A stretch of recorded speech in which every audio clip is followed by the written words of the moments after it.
আপনাকে পরে ডেকে নেব।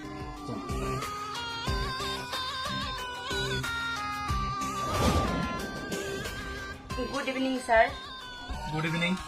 আসলে আমি এসেছিলাম আমার প্রজেক্টের ব্যাপারে কথা বলার জন্য। প্রজেক্টটা যদি আমাকে দিতেন আমার খুব উপকার হতো। দেখুন, প্রজেক্টটা আমি আপনাকে দিতেই পারি, কিন্তু তার বদলে আমি কি পাবো? আপনি যা চাবেন তাই দিতে আমি রাজি আছি। শুনুন, তাহলে আপনাকে আমার সাথে এক রাত কাটাতে হবে। বলুন রাজি? আচ্ছা, আমি রাজি আছি, কিন্তু বিনিময়ে আমি প্রজেক্টটা পাবো তো? অবশ্যই পাবেন। আচ্ছা ঠিক আছে, আপনাকে আমি পরে কলে জানিয়ে দেবো। আপনি যান। আচ্ছা স্যার। আসসালামু আলাইকুম স্যার। ওয়ালাইকুম আসসালাম। আসলে আমি এই জায়গায় আসছিলাম প্রজেক্টের ব্যাপারে কথা বলতে। ও হ্যাঁ, বলুন। আমার প্রজেক্টটা যদি আমাকে বুঝিয়ে দিতেন তাহলে খুব ভালো হতো। দেখুন, প্রজেক্ট আমি আপনাকে দিতেই পারি, কিন্তু আপনাকে প্রজেক্টটা দিলে আমার লাভ। আপনি যদি আমার প্রজেক্টে বুঝিয়ে দেন তাহলে আমি কোয়ালিটিফুল কাজ করব আর আপনি অনেক লাভবান হবেন। শুনুন, আমাদের কোম্পানিতে কোয়ালিটিফুল পার্সনের অভাব নেই, সুতরাং আমার কোয়ালিটিফুল লোকের কোনো দরকার নেই। তবে হ্যাঁ, আপনি যদি আমার সাথে একটা রাত থাকতে পারেন তাহলে আপনাকে আমি এই প্রজেক্টটা দিতে পারি। সরি স্যার, আমি আপনার কথাটা মানতে পারলাম না। আমি অসৎ পথে কাজ করে এই প্রজেক্টটি পেতে চাই না, আমি সৎ পথে কাজ করে প্রজেক্টটি পেতে চাই।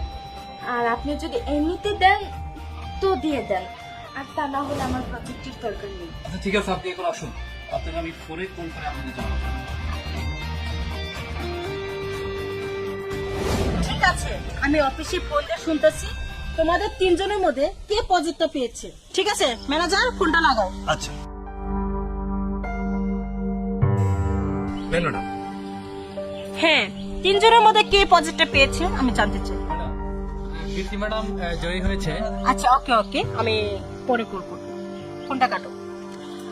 হ্যাঁ, তোমাদের চূড়ান্ত ফলাফল জানানোর আগে তোমাদের সাথে আমি কিছু কথা বলতে চাই। তোমরা তো জানোই আমার বিশাল বড় ফ্যাক্টরি আছে, প্রচুর সম্পত্তি আছে। এই সম্পত্তি দেখাশোনা করার জন্য তার তিনটা গুণ থাকা দরকার।